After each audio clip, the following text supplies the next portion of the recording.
More than 200 years after a former colony won the right to determine its own destiny, the task of perfecting our union moves forward.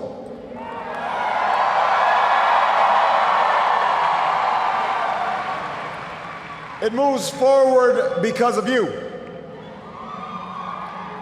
It moves forward because you reaffirmed the spirit that has triumphed over war and depression, the spirit that has lifted this country from the depths of despair to the great heights of hope,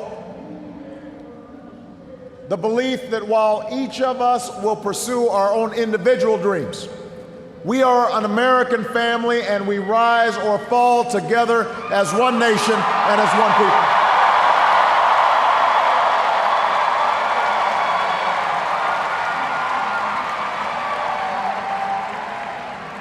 Tonight, in this election, you, the American people, reminded us that while our road has been hard, while our journey has been long, we have picked ourselves up. We have fought our way back. And we know in our hearts that for the United States of America, the best is yet to come.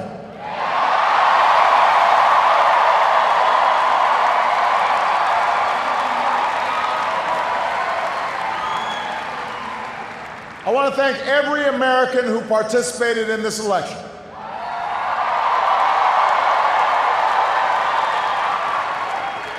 Whether you voted for the very first time or waited in line for a very long time. By the way, we have to fix that.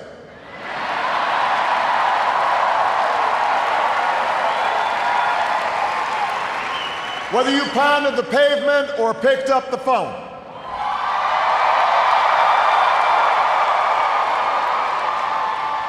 Whether you held an Obama sign or a Romney sign, you made your voice heard, and you made a difference. I just spoke with Governor Romney, and I congratulated him and Paul Ryan on a hard-fought campaign.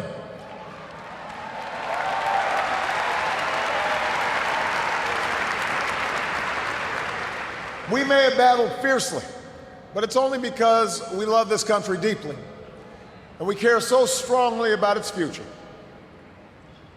From George to Lenore to their son Mitt, the Romney family has chosen to give back to America through public service, and that is a legacy that we honor and applaud tonight.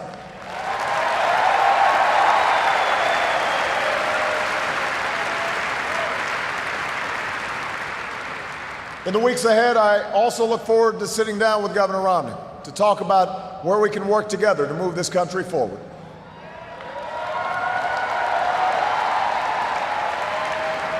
I want to thank my friend and partner of the last 4 years, America's happy warrior, the best vice president anybody could ever hope for, Joe Biden.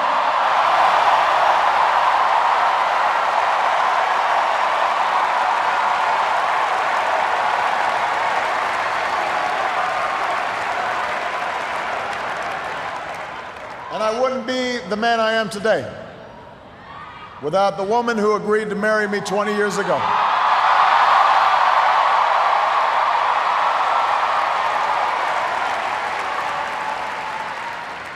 Let me say this publicly, Michelle, I have never loved you more.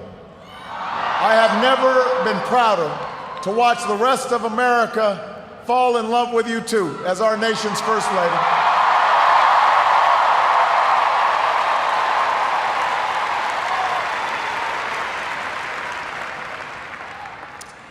Sasha and Malia, before our very eyes, you're growing up to become two strong, smart, beautiful young women, just like your mom.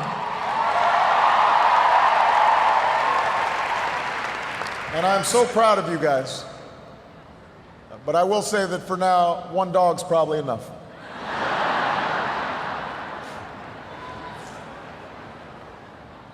To the best campaign team and volunteers in the history of politics.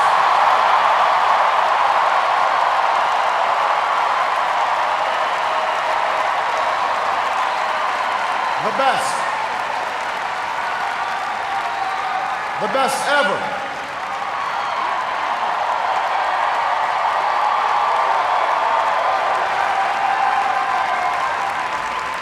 Some of you were new this time around, and some of you have been at my side since the very beginning. But all of you are family. No matter what you do or where you go from here, you will carry the memory of the history we made together. And you will have the lifelong appreciation of a grateful president. Thank you for believing all the way, to every hill, through every valley. You lifted me up the whole way, and I will always be grateful for everything that you've done and all the incredible work that you've put in.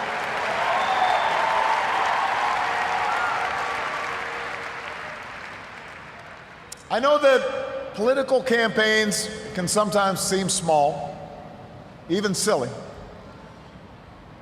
And that provides plenty of fodder for the cynics who tell us that politics is nothing more than a contest of egos or the domain of special interests. But if you ever get the chance to talk to folks who turned out at our rallies and crowded along a rope line in a high school gym, or saw folks working late at a campaign office in some tiny county far away from home, you'll discover something else. You'll hear the determination in the voice of a young field organizer who's working his way through college and wants to make sure every child has that same opportunity.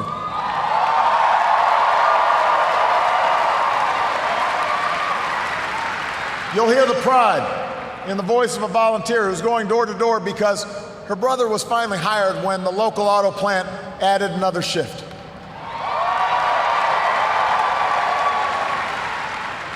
You'll hear the deep patriotism in the voice of a military spouse who's working the phones late at night to make sure that no one who fights for this country ever has to fight for a job or a roof over their head when they come home.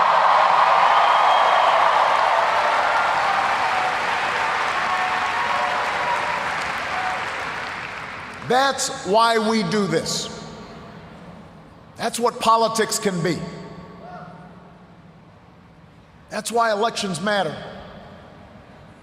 It's not small, it's big. It's important.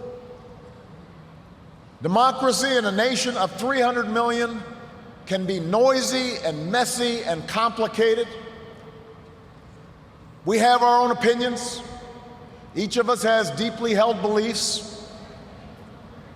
And when we go through tough times, when we make big decisions as a country, it necessarily stirs passions, stirs up controversy. That won't change after tonight, and it shouldn't. These arguments we have are a mark of our liberty.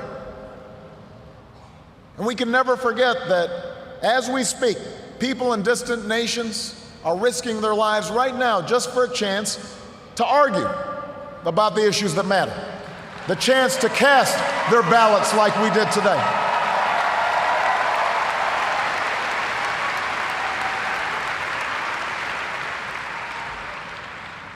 But despite all our differences, most of us share certain hopes for America's future. We want our kids to grow up in a country where they have access to the best schools and the best teachers. A country that lives up to its legacy as the global leader in technology and discovery and innovation, with all the good jobs and new businesses that follow. We want our children to live in America that isn't burdened by debt, that isn't weakened by inequality, that isn't threatened by the destructive power of a warming planet.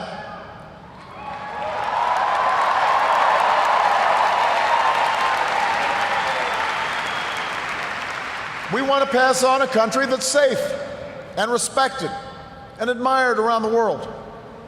A nation that is defended by the strongest military on earth and the best troops this world has ever known.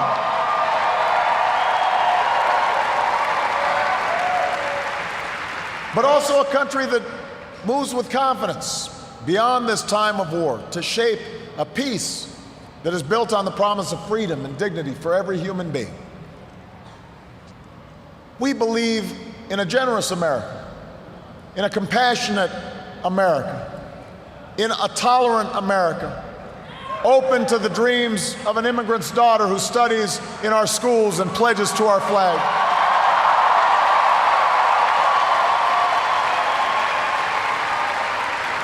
To the young boy on the south side of Chicago who sees a life beyond the nearest street corner.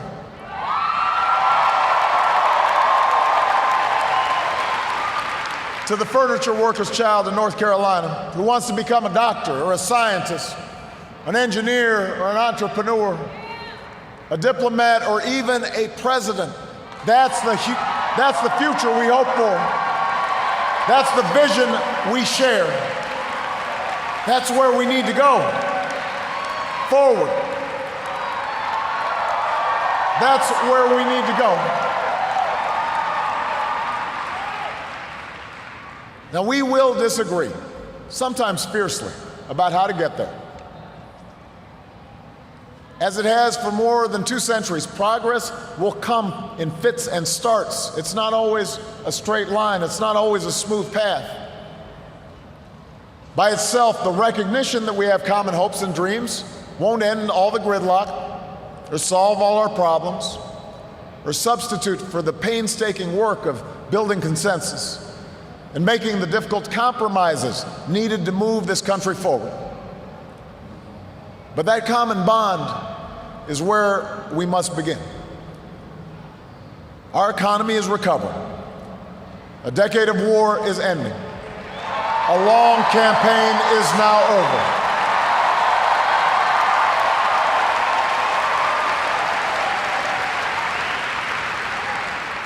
And whether I earned your vote or not, I have listened to you.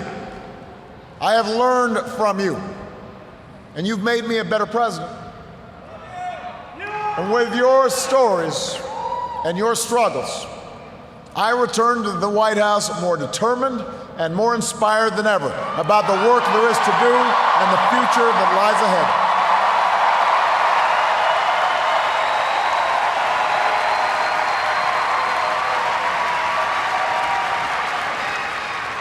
Tonight, you voted for action, not politics as usual. You elected us to focus on your jobs, not ours. And in the coming weeks and months, I am looking forward to reaching out and working with leaders of both parties to meet the challenges we can only solve together, reducing our deficit, reforming our tax code, fixing our immigration system, freeing ourselves from foreign oil. We've got more work to do.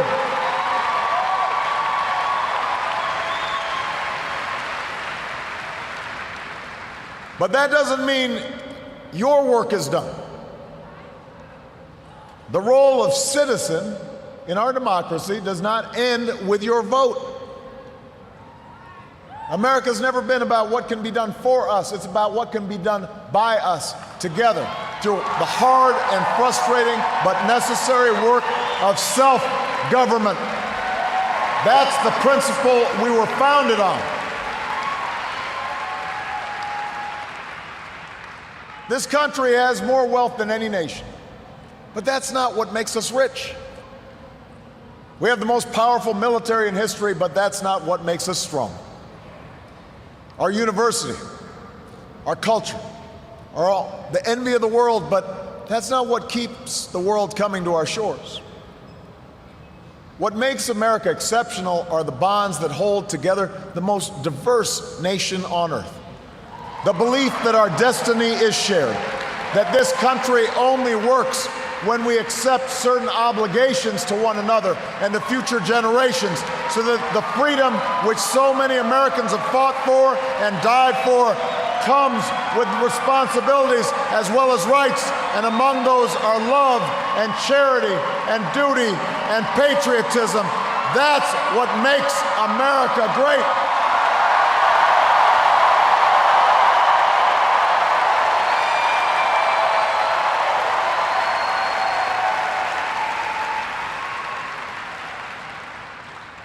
I am hopeful tonight because I've seen the spirit at work in America. I've seen it in the family business whose owners would rather cut their own pay than lay off their neighbors, and in the workers who would rather cut back their hours than see a friend lose a job. I've seen it in the soldiers who re-enlist after losing a limb, and in those SEALs who charged up the stairs into darkness and danger because they knew there was a buddy behind them watching their back.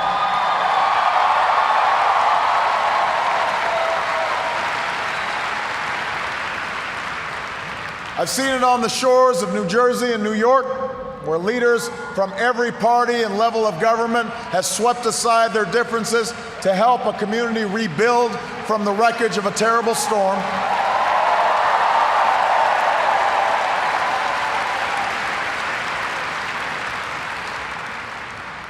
And I saw it just the other day in Mentor, Ohio, where a father told the story of his 8-year-old daughter whose long battle with leukemia nearly cost their family everything.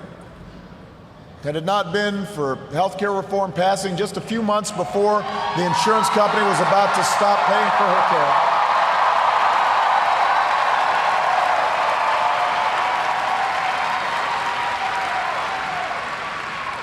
I had an opportunity to not just talk to the father, but meet this incredible daughter of his. And when he spoke to the crowd, listening to that father's story, every parent in that room had tears in their eyes, because we knew that little girl could be our own. And I know that every American wants her future to be just as bright. That's who we are. That's the country I'm so proud to lead as your president.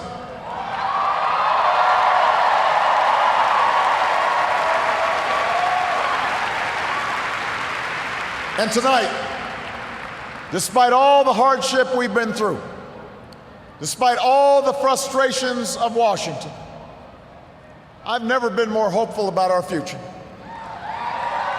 I have never been more hopeful about America. And I ask you to sustain that hope.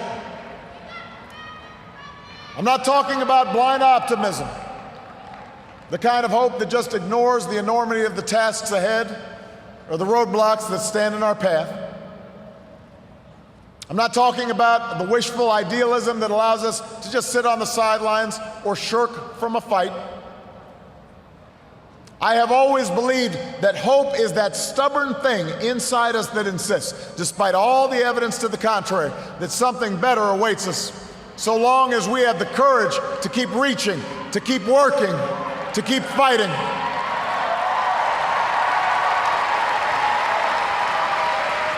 America, I believe we can build on the progress we've made and continue to fight for new jobs and new opportunity and new security for the middle class. I believe we can keep the promise of our founding, the idea that if you're willing to work hard, it doesn't matter who you are or where you come from or what you look like or where you love. It doesn't matter whether you're black or white or Hispanic or Asian or Native American or young or old or rich or poor, able, disabled, gay or straight. You can make it here in America if you're willing to try.